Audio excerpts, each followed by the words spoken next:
I'm Autumn Brown, front woman of the soul pop band Autumn, a queer science fiction writer, a theologian, a mother of dragons, and a healing justice facilitator for social movements living on Dakota and Anishinaabe land, currently known as Minneapolis.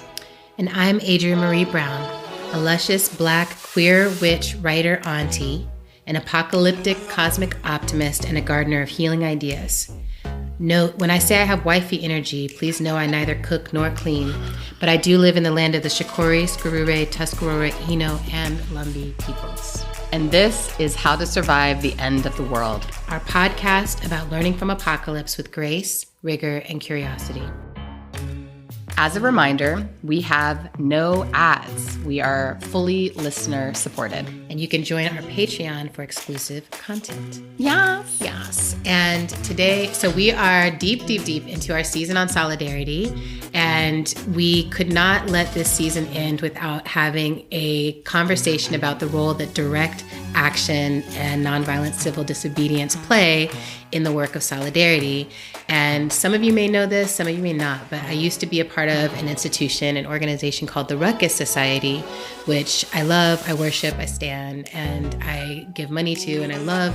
And they have grown and grown over the years and shifted and changed and emerged and evolved in different ways. So we wanted today to have the Ruckus Society, Blackout Collective, and two folks who are with C2.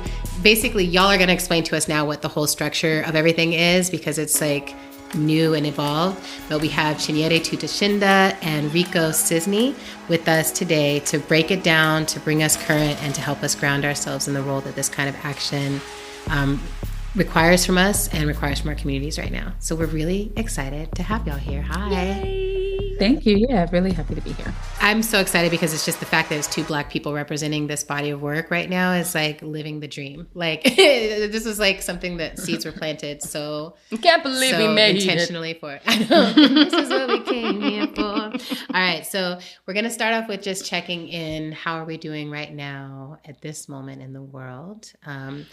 In spite of the horrors, how are we? So we'd love to come to y'all. Chinyere, how are you? Today I'm good.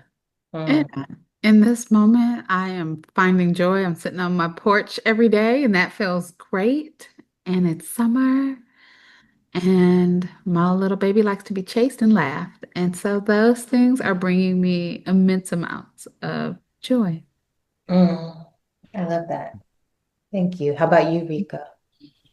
My answer to this question is also very connected to whatever my toddler happens to be doing that particular day. It was a rough start to the morning, but yeah, generally I am also doing good and really feeling appreciative of having like a little person around me who is immensely creative and curious and forces me to think about things differently and like get out of my head. So, that's a good, yeah. Okay, Kat. Yes, that's the right way. Autumn, my sister, how are you doing right now? How I'm doing is my cat is expressing just the general vibe of the household. I am doing I'm having a total like, oh yeah, Mercury did station retrograde yesterday, and that is the main thing that's happening today. So I've been having a day already. It's only like, it's like 11:40, and even before this call started, I already had moments across the morning where I was like, what is happening today? And why is everything feeling like it's kind of going off the rails a little bit? But then when I remind myself that the astrology is active and actively shaping my experience, it actually helps me depersonalize it. And then I feel like a little bit more at peace in this moment than I did like an hour ago. Yeah. And my sister is here in the room with me, and I've been so looking forward to sister time. And Adrienne arrived last night, so I'm just so happy that she's here and that we're about to have like sister time, auntie time, all the good time. Yay.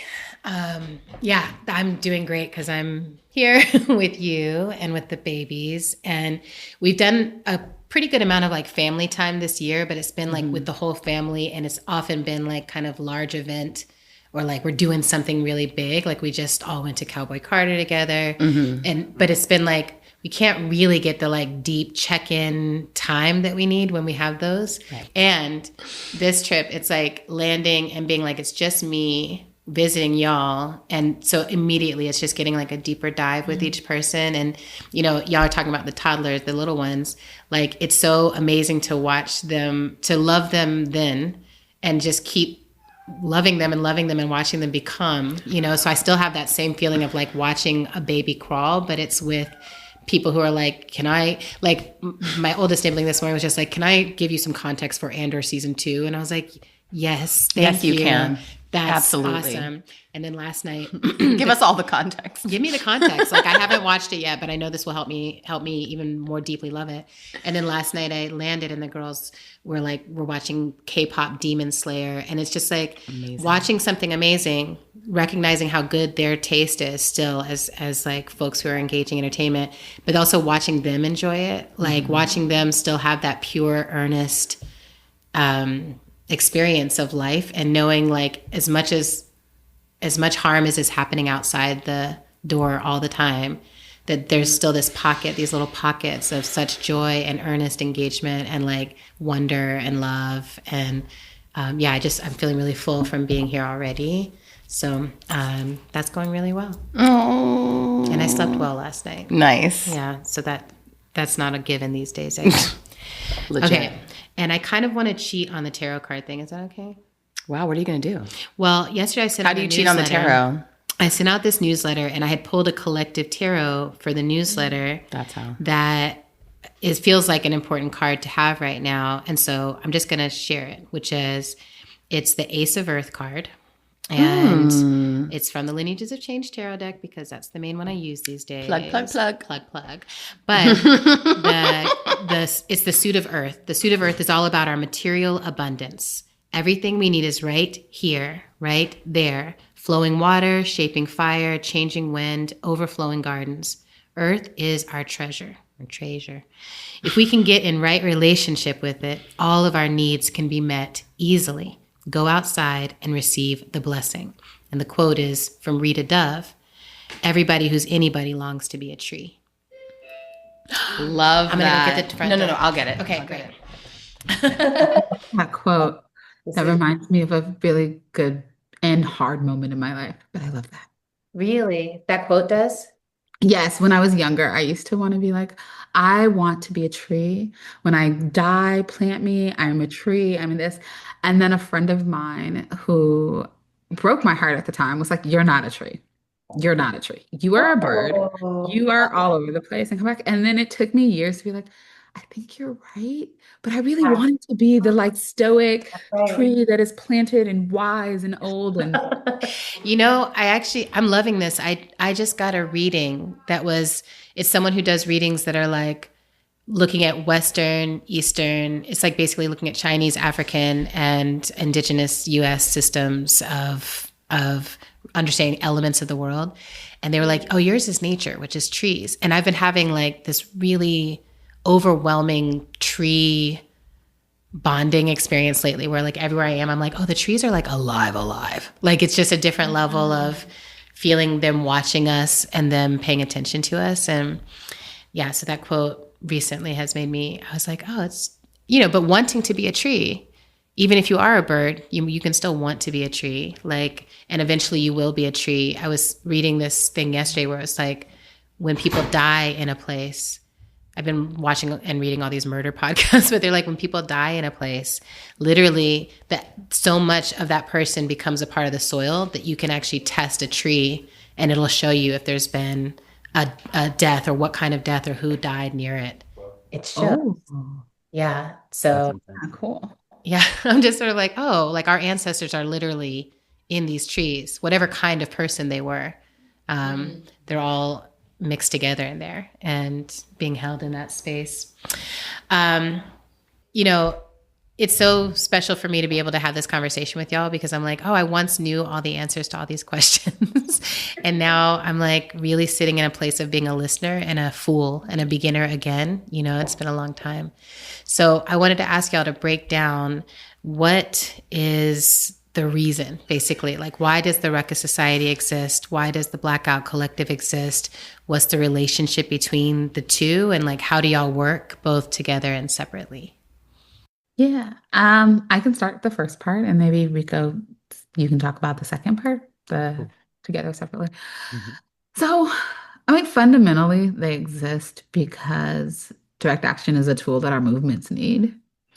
And that outside of the instinctual ways that people are already in action, being able to go to folks who are a little bit more seasoned, can give a little bit of training, some guides and tactics on how to like strengthen it is necessary, right? And so, Ruckus was founded by folks who were trying to do some things together and cause a ruckus together, and really bring attention to climate injustice at the time of like the world is on fire, it's going to be on fire, and we're talking about in the 90s, right?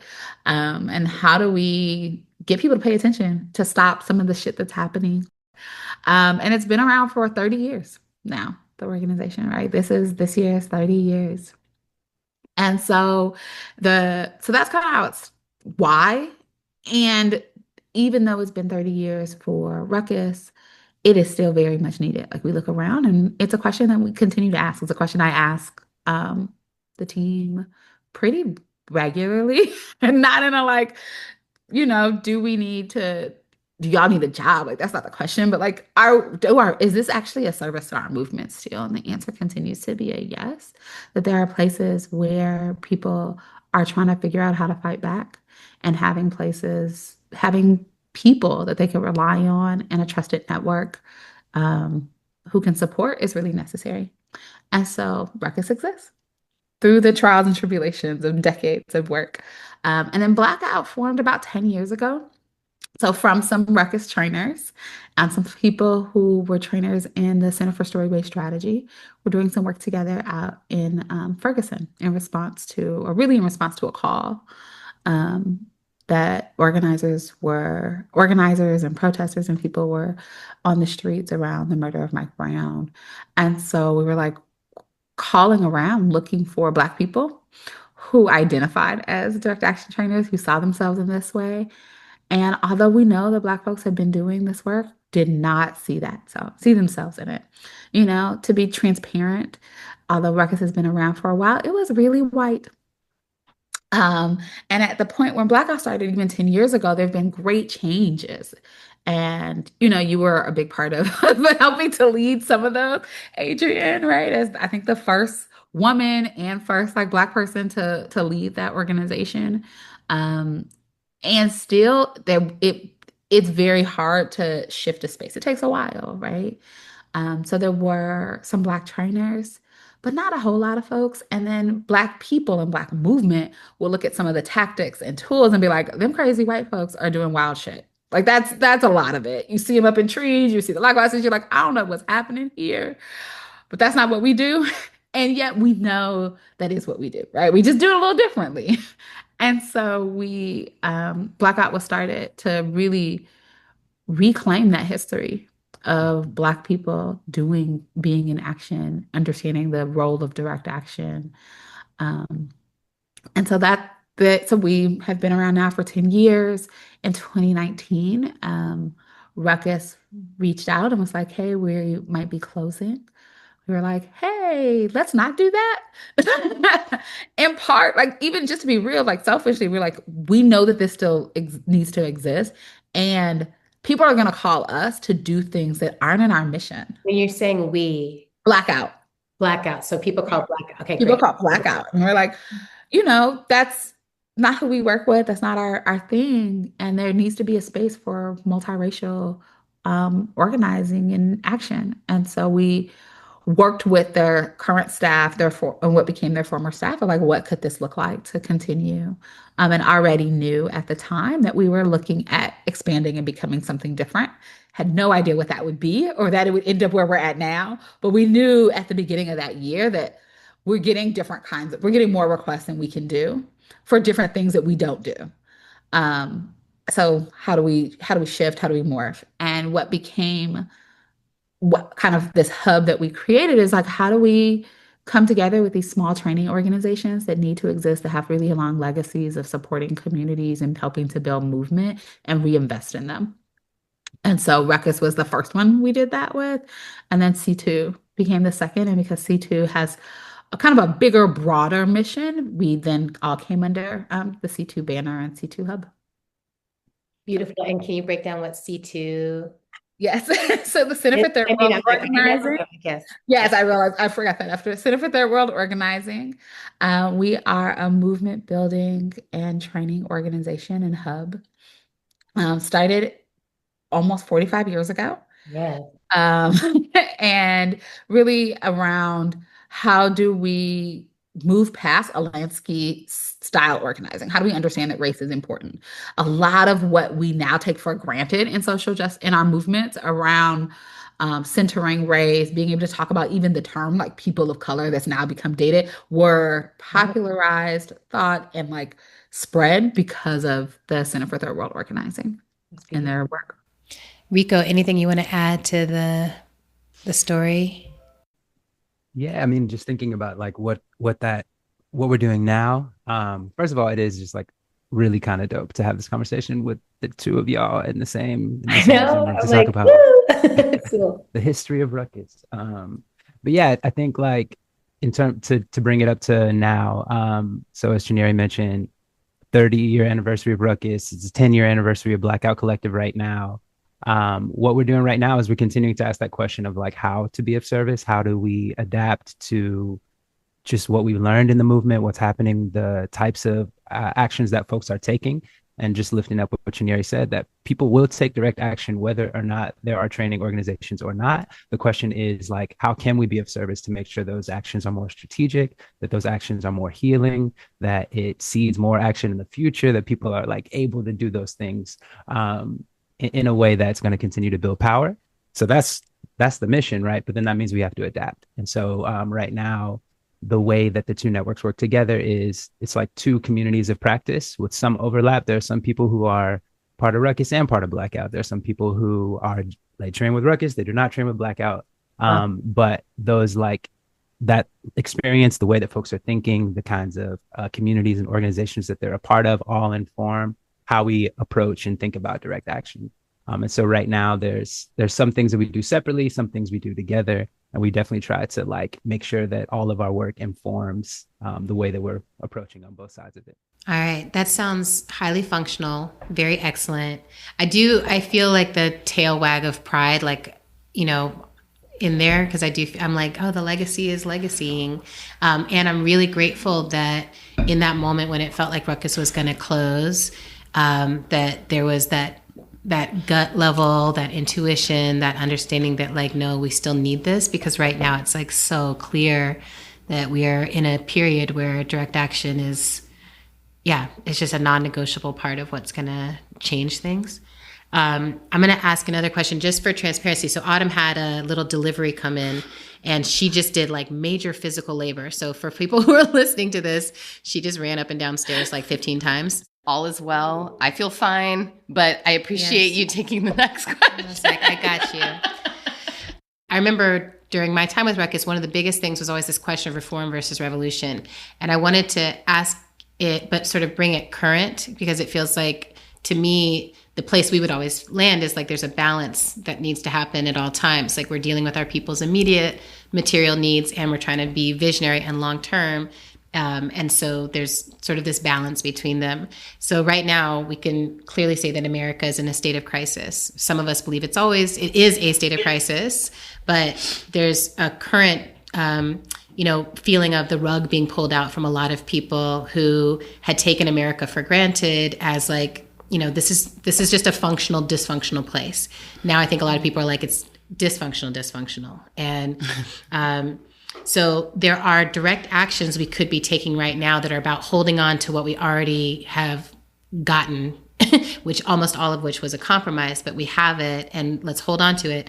And then there are actions that model what we want to do beyond these compromises and beyond this time, beyond this concept of nation, perhaps. We know there is no revolution without direct action, but how do we guide people to balance or to choose right action for themselves, for their community in times like this? Are y'all reckoning with that, or does that feel clear to you? I mean, so I think like the thing that comes up for me first is like the question of who are we talking about? And I think like there are ways that some of the more typical models of thinking about campaign strategy, where you have tactics along a route to get you to a goal, is sort of rooted in an idea of like there's a central group of people making decisions about a campaign, and that there's a separation of time between when they take action and the action and when they make the plan, right?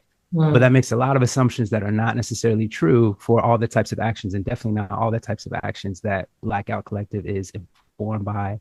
So like, I think, me and Chinyere were talking about this the other day, but like, if we're thinking about somebody resisting enslavement by breaking up little pieces of glass into their person's food that is enslaving them, that is a direct action, 100%, no question. But it was not baked up in a room thinking about what can we do? What is our long-term vision? How do we get there, right? And so how do we have models that can take into account all the different ways that people either respond to needs, respond to what they want, and or build towards a long-term vision. So I think that's the first question, is like, who are we talking about, right? So if it is folks who are meeting an immediate need, then I think in some ways that sort of that answers the question. Like it's an immediate need, you need it, you make it happen. And you can, through your direct action, through the way it's modeled, through the way that you bring people into it, from literally like asking people their access needs before they get there, from the way that you train people, the way you hold them, the way you make a care plan, all of those things are a part of how you're building the world that you want to see and getting a chance to practice it and experience it, So I think, so that's one piece of that. And then the other things I think are like, aside from just who the people are, it's like, again, what do you want? It's what is the landscape? Like, where are you? Are we taking action in our neighborhood? Are we taking action someplace we don't live because we're answering a call? All of those are really important factors. And so then I think we're always doing both at the same time. We are reaching for like our constructive vision, what world we want to be in. And at the same time, we are trying to meet our needs. So that's kind of how I think of it. Yeah. Anything to add, Chinyere? Yeah, I mean, the only thing that I would add, because I'm like, check, is that I think it's a false dichotomy that continues to get raised that we need to just interrupt. Like it's actually never going to be both. Even when you study like revolutionary moments, when people are like idealizing, we need a revolution, we need this. It wasn't 100% of the population. There were people who were continuing through that revolution, taking care of their folks. There were people that were trying to figure out how do we make the harm, but without actually getting in the way of the people who were maybe doing armed revolution. Like there's so many ways when we think about the ecosystems of social movements that it's always been. And if we can stop thinking about it as this both or either, this either or, and like, it actually is one thing. If we know that we need to tear down these systems, like we have to be prefigurative in our actions. We have to make demands that allow and continue to create space for what we actually want. And for me, a lot of that is around like how we're holding power, how, if we're thinking about even our demands to the state, what does it look like to shift power within those demands? And so I think that it continues to just weaken our movements when we think about it as separating them as a dichotomy. We don't have to. Awesome. Thank you. Yeah. The black-white thinking, or it's always, or the binary thinking, I guess, is another way to think about it. Down with the binary. It's just always, yes, Adrienne. I do feel like it's just always, but it's always, to me, it's always like that's always an indicator of like, oh, we're in a lot of tunnel vision and we're like ceding the space of a lot of possibility. Yeah. I really appreciated, Chinyere, you prefigured a question that we were going to ask anyway about numbers, essentially. One of the things that I feel like we've been seeing a lot especially in the last 2 years of the genocide in Palestine, is these, kind of every few months there'll be a call for like a general strike on one day. And then there's a lot of feelings and opinions that people have about the call, about participating, about the aftermath, right? And without getting into all of that, we wanted to just talk about like population participation, right? How much of a population has to actually be actively participating and taking action in order for an action to be meaningful or to have impact? Can I add something to the question too? Mm-hmm. There's also something to me, because I feel like I often hear this where people are like, oh, if only like this percentage, like it's always a small group of people. And if only a tiny group of people do things, and I'm like, yes. And then I'm looking around, I'm like, I see so many people taking action right now. Surely like this is over whatever the tipping point is. And so then, yeah, I get really curious. I have been in lots of conversations about this, the percentage, the research, the other thing for at least the past like 7 years for different reasons. The first part though that comes to mind, and I'm going to get to the question, is like when we think about what is the impact we want to make, right? So I think that we have seen small actions that have 10, 20, 3 people have impact, right? They have impact on a local level. They have impact in their campaigns. They're able to change, to like bring more people in. They're able to get campaign wins. They're able to do that, right? So I want to start with like when we're thinking about the impact we want to make, we're talking about numbers, that drastically changes, right? If we're talking about it, and in this context, I believe we're talking about like, what does it mean to have societal change? And like big, long movement.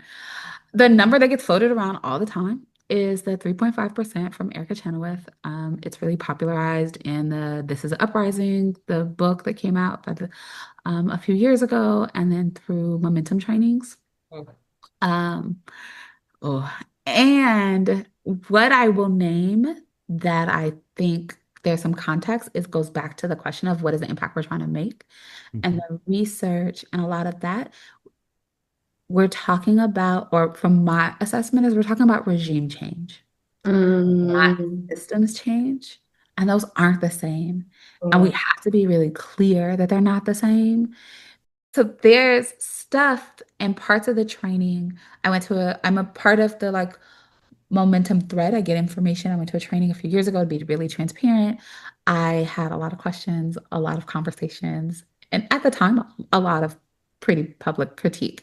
And I think if we are honest that the research, the books, and the trainings are based off of regime change in a very small, heterogeneous kind of populations, and we can name that and own that, there's some really good tools and frameworks that we're thinking about. And that 3.5, or like a smaller percentage of the population, comes out of that and is a part of that, right? When saying that we no longer have faith in this government. We've seen that globally. I question what that means here. I think there's a couple of things that are required for that to work. Can you slow it down and make the distinguish for our listeners between regime change versus systems change? Yeah, no problem. So the way that I'm thinking about it is like we're talking about who the actual in this case, we're talking about in the US, a context of like a person, right? So we have a person who has taken government. Generally, they're talking about authoritarian regimes, dictators who hold the seat of power, right?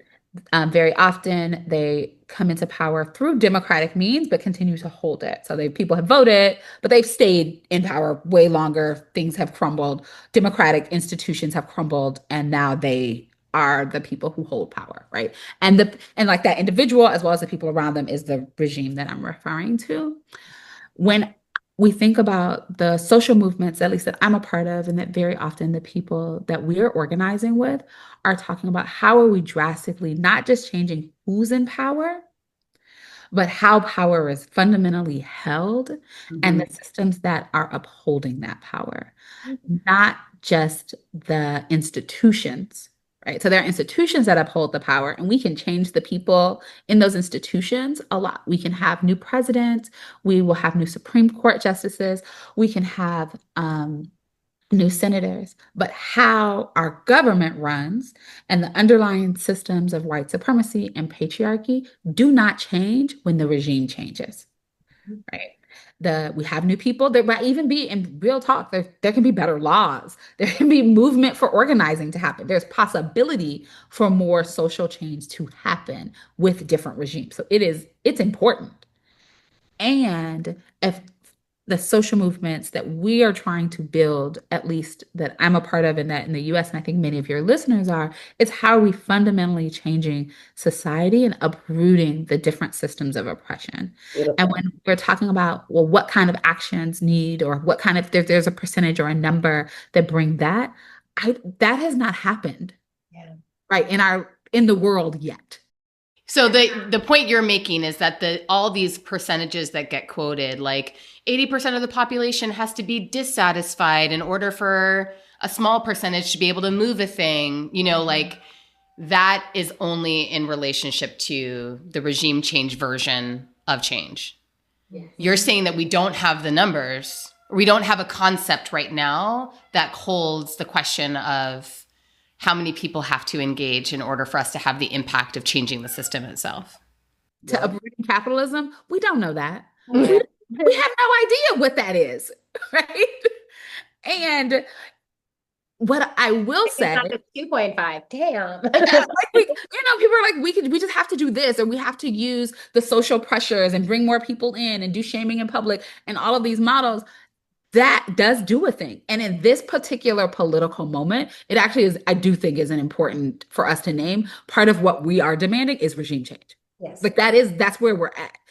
Maybe 5 years ago, that actually wasn't, well, 5 years ago it was, but like before that, it might have not been where we were in the same way, but the solidifying and the very fast solidifying of the like authoritarian nature and fascist nature of Trump and the breaking down of democratic institutions, we are at a point where it is actually really critical for us to look at what does it take to shift this regime and demand something else.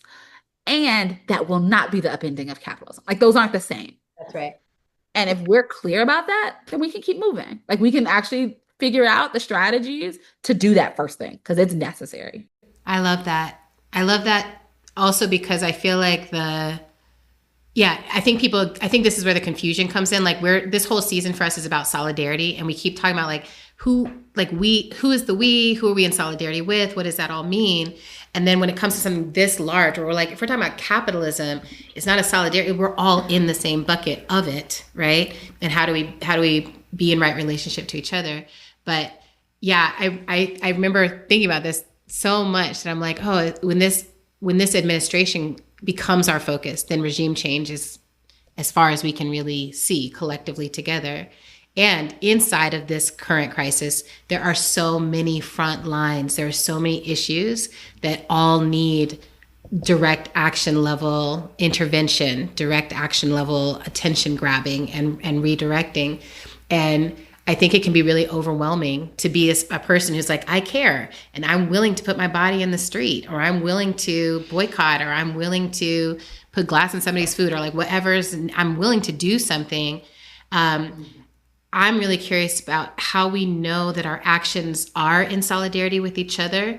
Like when you said, when people are clear, then that helps. I'm like, how do we get the people clear? Because for me, I look at it, I'm always trying to present the story of there's a million paths, but they're all part of the same journey, or it's a million patches, but they're all part of the same quilt or whatever. I'm like, I can see the connection between all the different front lines that people are fighting on and how they connect to each other. But I feel like that's one of the hardest things, especially on the left right now, to get people to feel the solidarity between different kinds of issues. And we have a question later that's about the diversity of tactics. And so I don't really mean the different ways we're doing our action, but literally the different issues. It's like, maybe the question I want to ask is, how does someone choose the place to put their action, and how to be in solidarity with other actions that you might not be able to be a part of? Yeah. Because I think that grows our numbers. Yeah, I think like what it makes me think of is like the micro level. Because we're talking about the huge macro level a second ago, but it is connected to, being really clear on what it is that we are trying to do with our action. There's many different ways to have an impact. There's many different ways to be effective. And if we point ourselves in a direction, then we can we can build an action that is going to be impactful in the way that we mean, right? So in our definition, Blackout's definition of direct action, we include things about being transforming for the practitioner, transforming our relationship to power.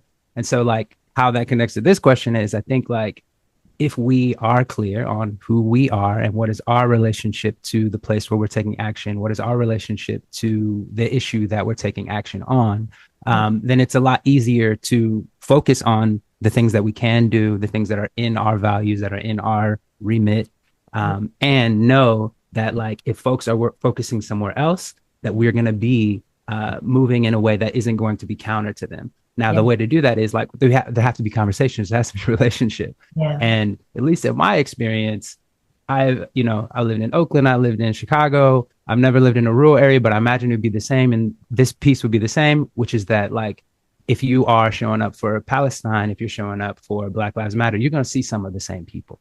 Yeah. Right? There's going to be some overlap across these issues, right? Mm-hmm. So then I think, I guess the short version of what I'm trying to say is like, we don't have to do all the things all the time, right? Not every action has to cover all of our needs because there are so many, but we can't let the need to like make sure that we check all the boxes preclude or prevent us from being able to take action and to do something decisive for us in this moment and in this place. That makes sense to me. Yeah. I love that. I think the only thing that I would add is like, because there's so much, I think that our fear and our overwhelm can then become stifling. Yeah. And so I would invite folks to acknowledge, like to just name it and acknowledge that, to recognize that in themselves. So like, I'm overwhelmed. And I don't know what or like how in this moment. And to start with the first step of moving in the direction that is closest to you. Yeah.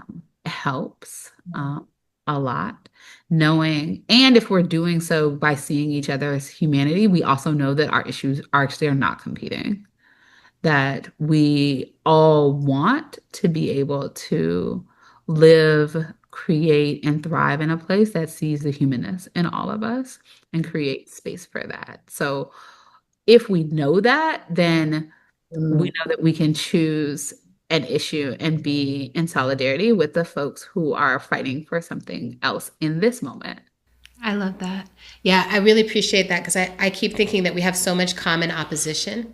Like there's so many things where I'm like, oh, like that person, we're boycotting them for this reason, but they also are bad to everybody else and the earth. So, it's like, I keep thinking of that, of like, what are the actions I can take in an ongoing way that serve a lot of these things, even if there's only one of them that I'm like, okay, I can take it to the street for this one right now.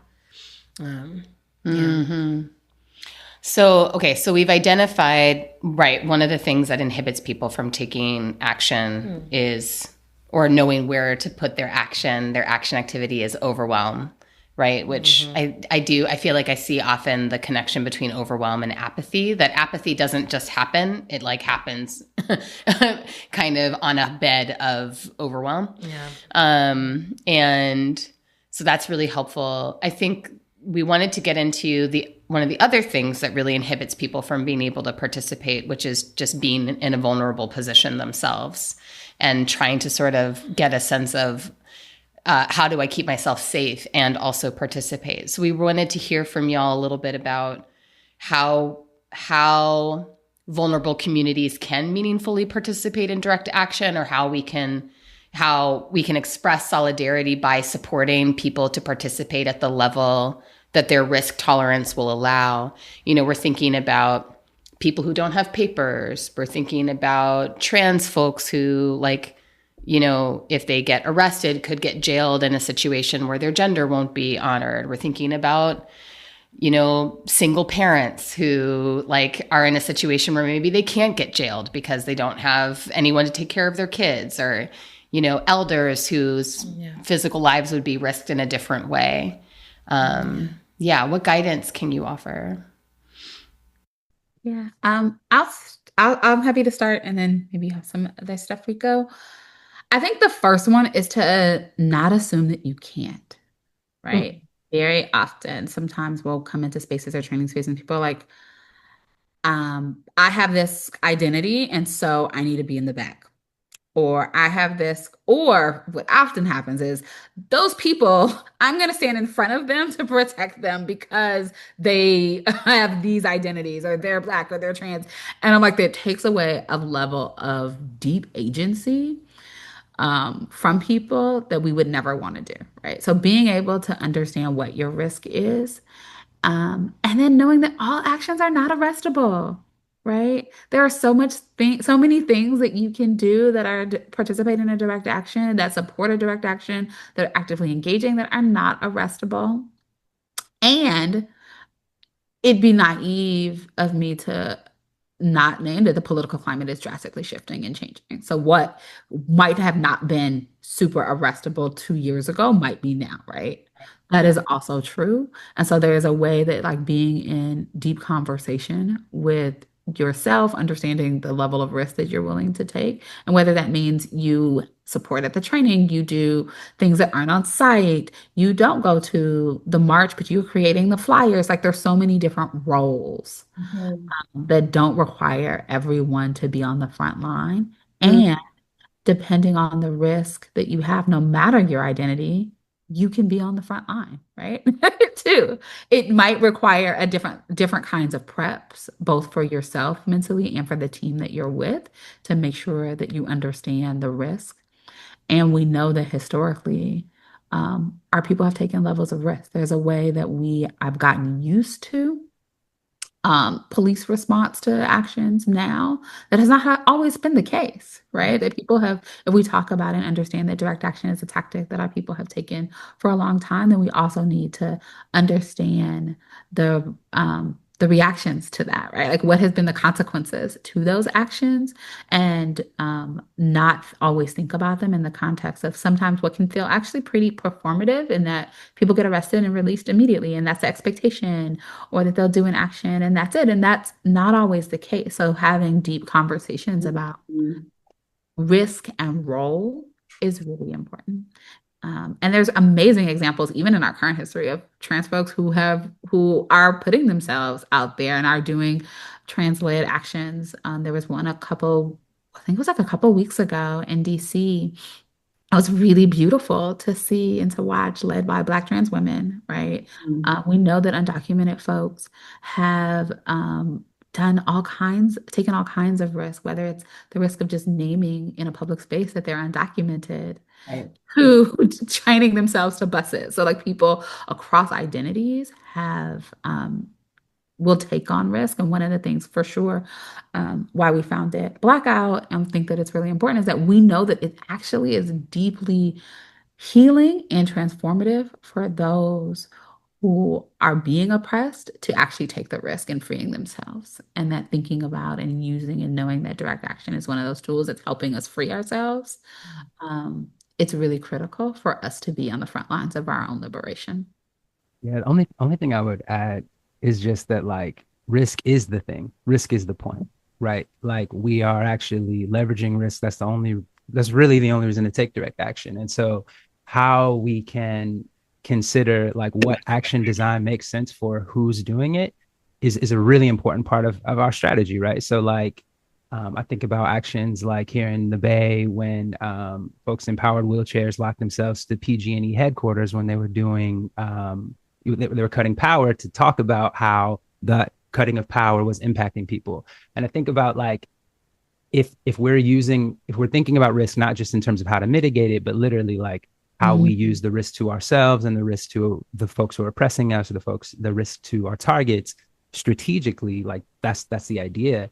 And also, I would just say, like, the experience of thinking through risk, thinking through, like, what we all need, what support we need in the process of action design, in the process of preparing for action, is the experience that a lot of people don't get. Like, people don't get to be in community and have an entire group of people helping to solve the problems of how you can have your needs met. Who's going to water your plants if you're in jail? Those kinds of conversations are like really, really important. And I think, again, it's just the way that we're practicing how we want the world to be, aside from what actually happens on the day of the action. I love that. So this idea of the risk being the thing, for me, like part of why I've always been drawn to nonviolent direct action and civil disobedience is because I'm like, there's some place where we have to be able to put our bodies on the line and we have to be able to make a real change in our lives, whether it's the short-term change of like doing an action that might lead to an arrest or a longer-term change. Like I'm boycotting something and I'm changing, for me, I'm like, oh, I'm now boycotting Amazon. I hadn't even realized how reliant on Amazon I had become. And now that I'm not using it and I every day have to think of different ways to meet a set of needs that I was using, I love it, right? And you brought up the general strike question earlier, and I see, basically one tactic or another will come up, and I watch people lose their minds, run all over the place about how they feel about that tactic and how, in some way, how they feel about it means that it should no longer be a viable tactic or a legitimate tactic for a movement to take. And what always feels very like, oh, I wish we were more complex. It feels like a simple argument. People are like, that's not going to work. No one should be doing that kind of thing or this kind of thing. And I'm like, babes, from all of history, we've always needed the full range of tactics in order to do anything. So I wanted to ask you all, because I think this is the biggest block to solidarity, right? For me, is that people are arguing about the actions that others take rather than being able to look at the lens and be like, oh, this is all moving the same thing forward. I wanted to know, how are y'all training people, or how are y'all having conversations to help people understand diversity of tactics and to understand that, like what I say to people all the time is I'm like, literally, I've never seen a movement succeed without some level of higher risk actions and putting your own safety on the line at some point, or putting your body or destroying property that's causing harm or creating harm or allowing harm to exist. And so, yeah, I just wanted to hear y'all riff on that for a little bit, because I really want the whole world to get this. It is, I know I feel like I keep saying the same thing to every question, but it is ultimately the question of who's taking action. Yes. Right? And if you are clear on like what's within your purview for the group that's taking action, then you don't necessarily have to concern yourself with how other folks are moving. Yes. And I think like, yeah, there's a difference between like big actions that are organized by central groups versus autonomous actions that individuals are taking or small groups of folks are taking. But I do think it's super important to be grounded in like, what is my relationship to the thing I'm taking action on, right? If I'm taking action for Palestine, am I doing it as someone who, as an ally, as an accomplice? Is this a group of Palestinian folks? Is this a group of Jewish folks? And all of that will inform the approach. Yeah. And then like, in terms of how we decide like what we're up for, what we're into, what we want to do, I do think feelings are important. It's important to say like, this tactic makes me uncomfortable. This tactic is beyond what I'm willing to do. And to separate that from whether or not it's effective, whether or not it's strategic, whether or not it's what other people should do. Because I shouldn't do the things that I'm not okay with or that I'm not comfortable with. And I should be prepared for the fact that like other people are going to have a different relationship to the cause, to the issue, to the tactic, and a different history, and be treated differently based on whether they do or don't do it. Yeah. I mean, I think that's maybe the thing, the push I want to put in here is like, I think that so often people don't recognize that the harder core tactics are the ones that open up a conversation that allow for a lot of other tactics to then be more effective, if that makes sense, right? That I'm like, your tactic only looks effective because someone else is doing this other harder tactic that then everyone's talking about. Can you give an example? Yeah, I feel like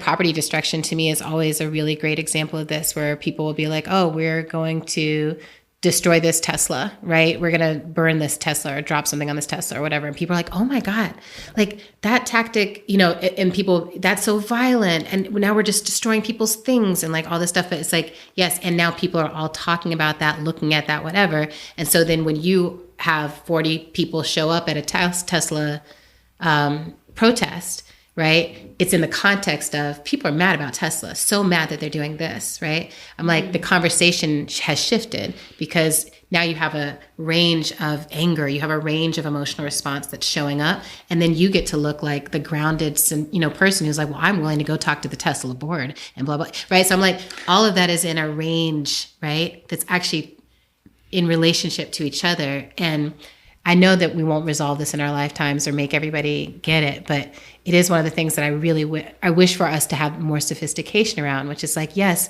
at the level at which you're working, have that conversation and find what feels right for you and your crew to do, while not casting aspersions at the fact that other people are coming to other conclusions that all help the conversation. At Blackout, one of the things that we start out with is that there are many different kinds of actions. Yeah. And that if we are talking about, if our central goal, no matter where we are, no matter how diverse or not the group that we work with, and we do work with groups that are not just Black, but our central goal is around Black liberation. Right? If we know that, and we understand that ways that Black bodies have literally been capital and commodities here, and that we get treated, our bodies then are treated as violence in and of itself, then there's nothing that we can do that is above us getting free. Right? It's part of the reason why, as an organization, we actually don't use the term nonviolent direct action pretty clearly, because who defines violence? What is that? And as Black people, we are often, our existence is perceived as violence. No, get it just. It's just direct action, period. Yeah, it's just direct action. And so we have like a framework that talks about just different ways to do it, and that if we know, and one of them is around just like rebellion. So like if we know that the system is messed up, if we know that it causes harm, there's nothing you can do at any point that will be above reproach. That is a direct action in that, right? And that our people have used all the different ways globally to help get us free, so that we have to understand and respect the diversity of tactics. And then the other place that I would name as I'm listening is like, we are not taught, well, we're taught a very particular convenient story about what brings about change. Look, listen, see, wait. Like we're taught that there's this like really cute, neat circle that does it. And there's a person who's going to help lead us through that. There are these like long-standing myths, right? From the superhero, spontaneous combustion myths. There are these things that, because we're all taught, lives in our psyche, even in organizing spaces, even in social justice spaces, where we know that that's not how it happened, and yet we still want that to be the case. So we want the day strike that somebody calls that has a clear plan that we can follow. We want the boycott that we've seen the full plan of, because we feel like that's what it was that would get us there. Don't think about all of the things in context of like, what does it mean to build social movement, and opposing, or not even opposing, but differentiating voices that happen within it and different tactics. Like we're not taught that, and we don't study how movements happen. And so we're still, we want the thing that feels good, the thing that's going to give us a clear, direct path to freedom that just doesn't exist. Yeah, I think this is crucial, because I feel like over and over again, involving myself in different movement spaces, my heart gets broken, because I'm like, oh, I see people so willing to do something that doesn't have any impact, but it means that something has been done. And to pull away from the things, I'm like, even just asking that question, like, what is the impact you are trying to have? And what is the singular action or set of actions you could take that would most likely have that impact? And you're the only one who's going to know, like, you have the analysis to figure that out in yourself. And I can't convince you otherwise. You know, like, I cannot convince people. I've tried, I'm like, that's not going to do anything but make you feel better. And then there are other things that will do things that impact the bottom line of the company you're talking about, or impact their capacity to make bad decisions or whatever. So I really appreciate this, because I think the guidance is to people to be like, have this conversation at the point where you are thinking about taking action with the people that you're thinking about taking it with, rather than have this conversation with random people on the internet in the comment thread or something else. Or just inside your own mind. Or just inside your head. Yeah, so I find that very helpful. And I appreciate this adjustment of using the language of direct action without assigning nonviolence to it, where then you're putting it, then everyone's like, well, is this violent or not? I'm like, I just love how you broke that down just now. It feels very clear. Well, not to mention that I really appreciated everything that both of you have shared in this interview, and especially this piece around knowing the risk that you're taking and making really personal decisions. Because, when we look back across the histories of many revolutions, whether the action itself was violent or not, oftentimes communities were taking actions that were intentionally intended to provoke violence from the state. And so, when we're talking about nonviolent direct action, it's very focused on the people taking the action, and kind of in a way misses the broader category of part of the impact. Sometimes the impact is that we are trying to provoke the state into its own action. And that's often going to be violent. And so, yeah, I just really appreciate the kind of blowing a hole in that whole container.